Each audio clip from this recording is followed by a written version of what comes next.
Jamaah, oh jamaah. Alhamdulillah. Alhamdulillahirrabbilalamin. Senang sekali kita masih di Islam itu indah jamaah. Dan tema kita masih jangan lakukan ini atau sholatmu harus diulang. Wah, tadi tadi banyak banget dibahas sama guru-guru kita. Kita akan bahas lebih lanjut lagi. Tapi nanti nih ada tayangan dulu yang mau aku kasih lihat lagi. Ini mengenai tingkah laku sang anak ketika orang tuanya sedang sholat. Kita lihat tayangannya jamaah, silakan.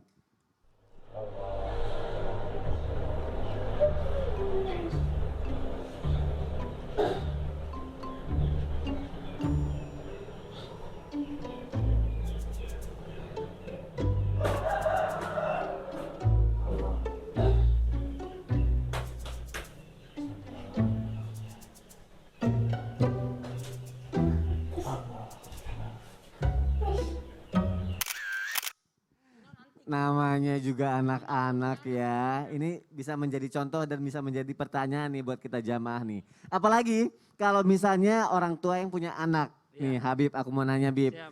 Punya anak yang kecil-kecil ya Bib ya, kadang kalau misalnya lagi ada di rumah. cuma berduaan ya kan Iya. Habib juga ada ya Bib Iya. ya. Nah, kalau lagi sholat Bib tiba-tiba si anaknya itu main naik-naik kayak tadi gambar tadi. Atau misalnya lagi sholat tiba-tiba dia naik terus akhirnya mau nggak mau Bib. Iya. Harus kita gendong nih Bib. Betul. Akhirnya kan jadi kayak nambah gerakan lagi sholat Iya, ya Bib ya. benar.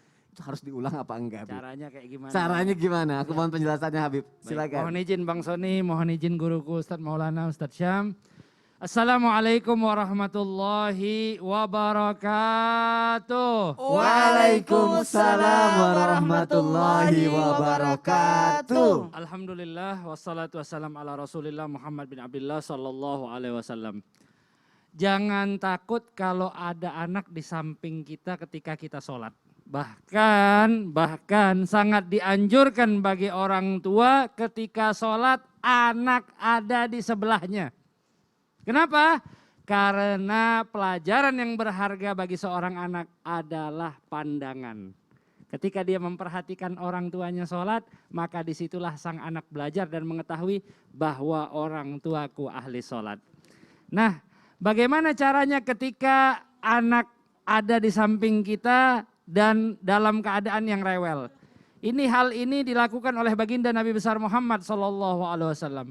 Beliau menggendong cucunya Umamah. Begitu juga cucunya yang bermain bersama beliau yaitu Sayyidina Hasan radhiyallahu taala anhu ardhah.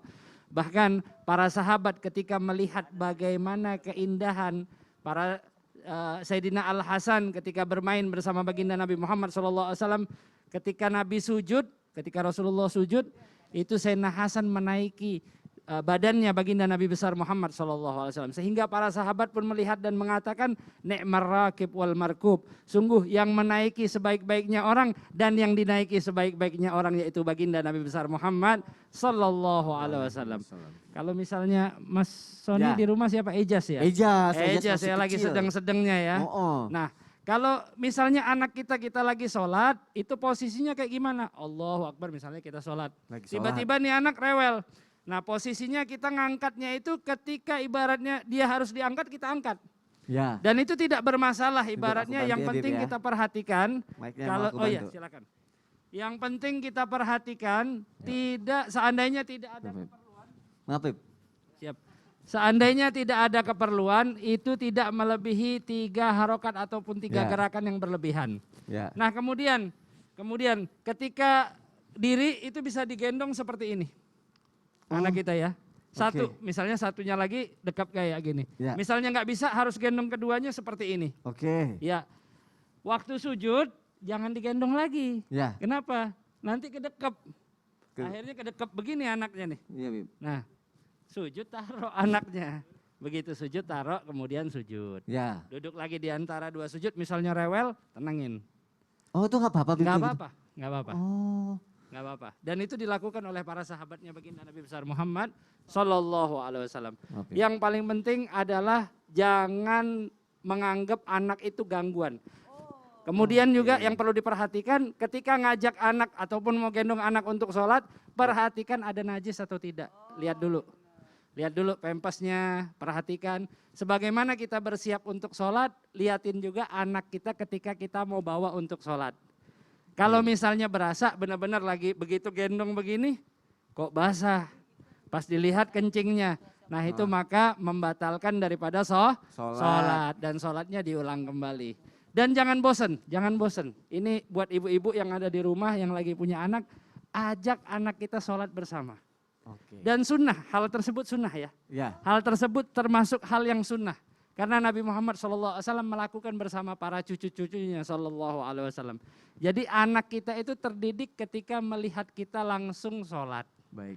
Dan ini hikmahnya sangat luar biasa bagi Dan kita. jangan pernah takut atau akhirnya jadi anaknya dimarahin juga Iya, setelah jangan, itu jangan, ya Bib ya. jangan. Karena setelah tadi Habib bilang kan melalui pandangan ya Bib Betul. ya, akhirnya anak jadi bisa belajar ya. Betul, Cuma akhirnya mungkin- terbiasa dia nantinya. Mungkin kadang kalau orang yang kurang bisa fokus atau khusyuk takut jadi kayak nggak khusyuk gitu ya. Itu bagaimana tuh ya Bib ya? Belajar. Kita belajar, nggak ada salahnya kita belajar. Dan pagi Coba hari ini saat yang tepat untuk kita belajar. Dan terima kasih Habib Masya Abdullah Allah, untuk barakallahu penjelasannya, fikum. Masya Allah. Ini jadi penjelasan yang baru buat aku khususnya Bib ya. Ini aku baru pertama kali juga ngalamin kayak gini juga Bib. Alhamdulillah, Masya Allah. Terima kasih Sama-sama kita jazakallah belajar. khair, Masya Allah. Baik jamaah, kita lanjutkan lagi. Ada pertanyaan yang mungkin jamaah udah tahu atau juga ada yang belum tahu juga, tapi penting sekali untuk kita bahas pagi hari ini nih. Apakah sholatnya harus diulang jika lupa membaca niat? Sholat saat tasahud dan juga surat Al-Fatihah di salah satu rokaat. Mungkin ada di rokaat kedua atau ketiga. Lu tadi udah baca Al-Fatihah apa belum ya gitu kan. Nah ini harus diulang apa enggak nih. Ustadz Syam, Siap. mohon penjelasannya Ustadz. Kami Silakan. Ustaz Maulana Habib Abdullah Mas Soni serta guru-guru kami para alim ulama yang dimuliakan Allah Subhanahu wa taala serta para jamaah yang dimuliakan Allah Subhanahu wa taala. Ingatnya kapan gitu.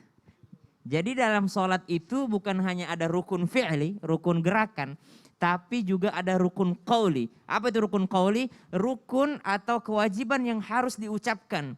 Ya, ucapan itu indikasinya adalah gerakan mulut ya. Gerakan mulut adalah ucapan. Jadi kalau ada orang sholat, karena rukun qauli itu adalah takbiratul ihram, al-fatihah. Allahu akbar. Al-fatihahnya minimal bergerak mulutnya. Jadi tidak usah kalau bergerak mulutnya. Jadi diucapkan gitu. Nah itu disebut dengan rukun qauli. Bagaimana jikalau rukun qaulinya itu terlupakan? Nah, harus tahu kapan ingatnya, di mana ingatnya, dalam posisi apa dia ingat. Allahu Akbar, oh takbiratul ihram rukun qauli aman, selesai. Al-Fatihah ternyata lupa. Ya. Saking khusyuknya di rakaat kedua nih. Allahu Akbar. Karena dia hafal Quran, jadi dia mau murajaah hafalannya. Karena dia mau murajaah hafalannya, akhirnya dia langsung sambungan ayatnya yang tadi, ya kan? Oke, ya. Allahu Akbar. Tadi misalnya sampai ayat 5 Al-Baqarah. Berarti sambungannya adalah innalladzina kafaru. Langsung dia. Innalladzina kafaru sawa'un alaihim anzartahum am lam tunzirhum la yu'minun. Khatamallahu ala qulubihim wa ala sam'ihim wa ala absarihim ghishawatu wa lahum adzabun azim. Allahu Akbar. Waduh. Sami Allahu liman hamidah. Tadi gak baca Al-Fatihah, Allah. astagfirullah. Oh. Padahal Al-Fatihah adalah rukun yang tidak boleh untuk ditinggalkan. Maka apa yang harus dilakukan? Maka dia ulangi gerakan berdirinya dengan menyempurnakan Al-Fatihah. Kembali dia digerakkan, berdiri dan dia baca surah Al-Fatihah. Walaupun lagi dalam posisi Walaupun berdiri. dalam keadaan i'tidal tadi. Walaupun dia dalam keadaan sujud. Misalnya sujud terakhir nih, sholat isya. Dia baru ingat, ternyata rakaat kedua tadi nggak baca Fatihah nih. Karena mikirin hafalan. Langsung dia berdiri, menyempurnakan dulu berdirinya. Baru nanti pas tahiyat akhir sebelum salam. Fil alamina innaka hamidum majid. Sujud 2 kali yang disebut dengan sujud sahwi. Sujud untuk yang namanya yang disunnahkan ketika seseorang lupa akan rukun daripada sholatnya. Nah itu kalau dia ingat di dalam sholat. Bagaimana kalau dia ingatnya di luar sholat? Gimana itu? Bagaimana kalau ingatnya nanti selesai sholat? Maka jarak waktunya yang dilihat. Kalau kira-kira sudah lebih daripada 3 menit ataupun 5 menit, maka sholat yang tadi sudah rusak, maka ulangi sholatnya dari awal. Juga dalam bentuk kehati-hatian. Karena sujud sahwi saja itu tidak berarti menghapus kesalahan, tidak. Sujud sahwi itu adalah sujud yang disunnahkan dalam hal mengangkatnya yang namanya mensucikan Allah, bahwa subhanaka man la yanamu wa la yashu, hanya Allah yang maha suci yang tidak akan pernah lupa dan tidak akan pernah tertidur atau khilaf gitu. Maka yang pertama takbiratul ihram rukun qauli, kemudian yang kedua Al-Fatihah rukun qauli, kemudian yang ketiga adalah tasyahud akhir. Tasyahud akhir. Tasyahud akhir. Jadi kalau ada orang sholat tidak tasyahud awal, sah.